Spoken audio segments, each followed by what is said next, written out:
in Chemistry is now streaming on Apple TV Plus with new episodes on Fridays.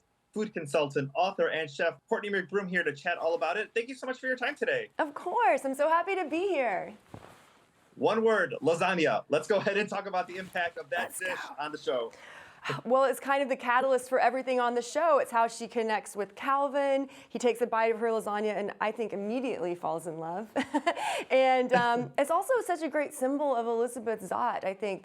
All the layers, the complexity. Elizabeth's trying to be perfect. She's trying to perfect her lasagna. I think it's just a beautiful, again, symbol for everything that she represents. And she starts off being very meticulous about the lasagna and how she makes it very science-minded. But by the end of the show, she's cooking with heart. And so that's a great arc to see how she changed and her metamorphosis through the series. And one of my new favorite websites, lessonsinchemistryrecipes.com, Yes. because we can learn how to do that. But they also are teasing all the future recipes. So you don't get to see them, but you get to see what is coming They're up. I love currently that. being tested. That is amazing. Testing them. You've been longtime friends with Brie Larson, who's one of the stars and also the executive producer of the show. Yes. Does that make it easier or harder? Or do you feel like, oh, I know what Brie likes. I know what wows her, when you've created something in the kitchen. Does that help guide you in the process of the show? Yeah, and it was so nice just having a close friend on set, just being like, okay, we're here, we're cheering each other on. It was so nice watching her work. I never worked with her before, and she's so brilliant, And of course I knew that, but actually seeing her brilliance happen before my very eyes in real time was quite a sight to see. We had so much fun. Because your journey is also very similar to Elizabeth Zott, as far as starting in one field and transitioning. So when you got the script, were you like, I know this character, I know how I want to build this food? I related it to her so deeply. I fell in love with Elizabeth Zott. I think everyone will. I think she's a very relatable character. But I knew I had to do right by her. I had to make the food perfect, as close to perfect as you can. And yeah, I'm just so happy that I got to work on this project. It was such a blessing. Look, let's just say, I'm going to give a scenario, because this is what I kind of feel like in my head, that at the end of the day, the director yells cut, and the food's on set. What does everyone okay, is it good enough? Can we go eat it? Yeah, some of the stuff that's sitting out under the lights all day, we're like, we're going to compost that. But everything else, we gave away so much food, so much delicious food. The crew were very well fed.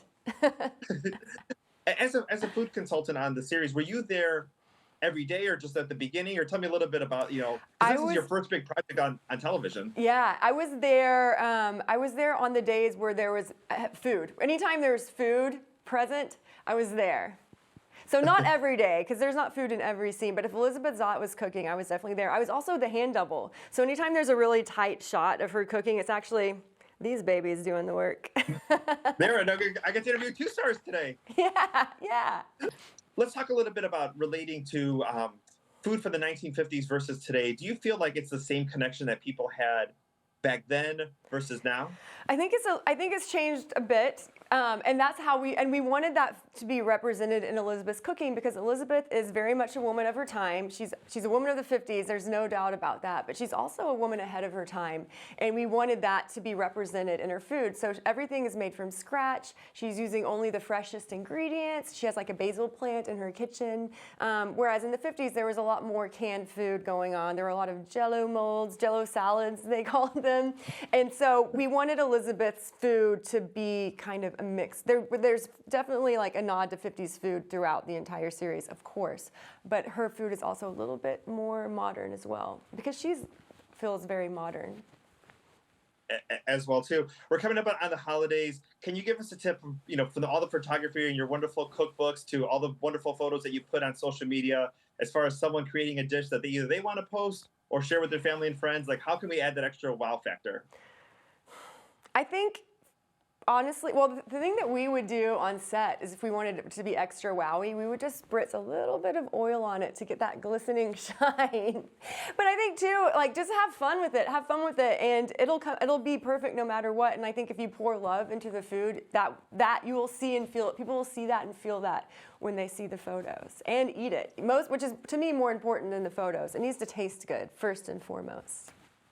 Awesome. Well, Courtney, thank you so much for your time today. Lessons in Chemistry now streaming on Apple TV Plus. New episodes on Friday. And go ahead and definitely check out lessonsinchemistryrecipes.com. Yes. Lots of things to keep you fun recipes for the whole family this upcoming holiday season. And thank you so much for your time today. Thank you so much. So nice to meet you.